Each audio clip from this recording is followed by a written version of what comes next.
வணக்கம். தலைமையின்றி புலமை பரிசல் பரீட்சை 2026, 2027 ஆகிய வருடங்களில் செய்யவுள்ள மாணவ செல்வங்களுக்கு பயன் தரும் விதத்தில் கடந்த வருடம், அதாவது இப்போ நடந்து கொண்டிருக்கிற வருடம் ஆயுதம் கடந்த கால அரச பரீட்சையில 2025 நடைபெற்ற அரச பரீட்சை வினாக்களுக்கு விடை காணும் இலகு வழி விளக்கங்கள் கற்பித்துக் கொண்டிருக்கிறது. வினாக்கள் கடின பாங்கில கேட்கப்பட்டாலும் உள்ளடக்கம் இலகுவாக புரிந்து கொள்ளக்கூடியவை. அந்த வகையில நாம் வினாக்களுக்கு விடை காணும் இலகு வழி விளக்கங்களும் அதே நேரம் அவை போன்ற மாதிரி வினாக்களும் இந்த காணொலியூடாக வழங்கி கொண்டிருக்கிறது. இது என்னுடைய ஆன்லைன் வகுப்பு. அதிலே இந்த இலகுவான வினாக்களுக்கு பிள்ளைகள் கொமெண்டூடாக பதில்களை அனுப்பி தங்கள் திறமைகளை நிரூபித்துக் கொள்ளலாம். நன்று. பரீட்சை வினாக்களை நுழைகின்றன. இது 2025ஆம் ஆண்டு 14வது வினாவாக இடம்பெற்றது.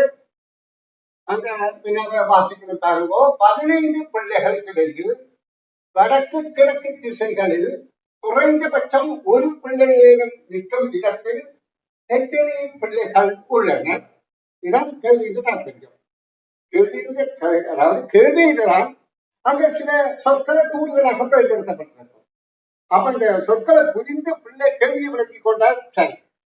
அதாவது இங்கே 15 பிள்ளைகள் 3 பிள்ளை வீதம், அதாவது 5 நிரலாகவும் 3 நிறையாகவும், இது என்றால் இடமிருந்தாலும் நிரல் என்றால் மேலிருந்து நிற்கின்றார்கள்.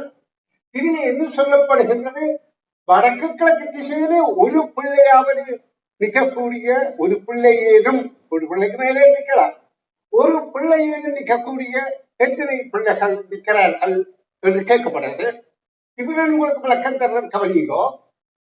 இந்த பிள்ளைக்கு வடக்குல ஒரு பிள்ளை இருக்கு, கிழக்கில ஒன்றுக்கு மேலே இருக்கு. அதாவது ஒன்றாவது நிற்க மட்டும்தான் கேள்வி. அதே மாதிரி 2வதாக இந்த பிள்ளைக்கும் வடக்கில ஒரு பிள்ளை இருக்குது, கிழக்கில ஒன்றுக்கு மேற்பட்ட பிள்ளை இருக்கு.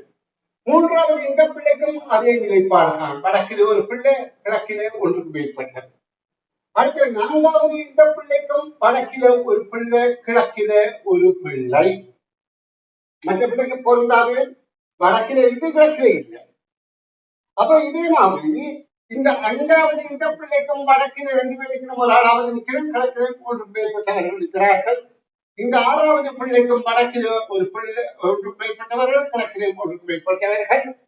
7வது பிள்ளைக்கும் வடக்கில 1 மேற்பட்டவர்கள், கிழக்கில 1 மேற்பட்டவர்கள் இருந்தால் தானே இவருக்கும் வேலையும் பலர் கீழே இருக்கின்றனர். அப்ப எத்தனை பேருக்கு அப்படி வடக்கு கிழக்கு திசைகள்ல ஒரு பிள்ளையை நிற்கிறார்கள் என்றால் கேள்விக்கான விடை 8 என்பது ஆகும். இப்ப உங்களுக்கு கேள்வி கேட்கப்பட்ட விதத்துக்கும் விடைய அணுகுகின்ற விதத்துக்கும் உள்ள வேறுபாடு, அதாவது இலக்கு வழியில எப்படி விடைய அணுகுவது என்பது புரிந்திருக்கும். இனி இதே போன்று என்ன தயார் செய்யப்பட்ட ஒரு வினா, இலக்கு வினா. 12 பிள்ளைகள் உள்ளனர். இதுல அவர்களுக்கிடையில் 4 உபதிசைகளிலும் ஒருவர் வீதம் வேணுமல்ல, ஒருவர் வீதம் உள்ள பிள்ளைகள் எத்தனை? உபதிசைன்னா உங்களுக்கு தெரியும், அதாவது தர அடியாளம். இது வடக்குக்கும் கிழக்குக்கும் இடையில வடகிழக்கு, இது தெற்குக்கும் கிழக்குக்கும் இடையில தென்கிழக்கு, இது தெற்குக்கும் மேற்குக்கும் இடையில தென்மேற்கு, இது வடக்குக்கும் மேற்குக்கும் இடையில வடமேற்கு.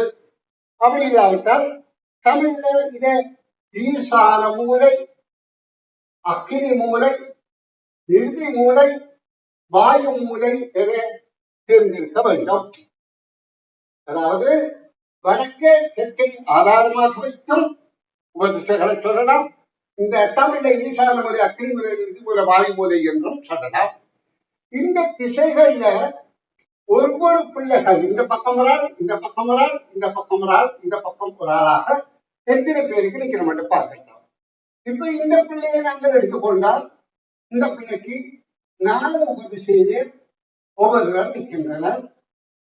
இந்த பிள்ளையை எடுத்துக்கொண்டால் இந்த பிள்ளைக்கும் 4 உபதிசையிலும் ஒவ்வொருவர் நிற்கிறார்கள்.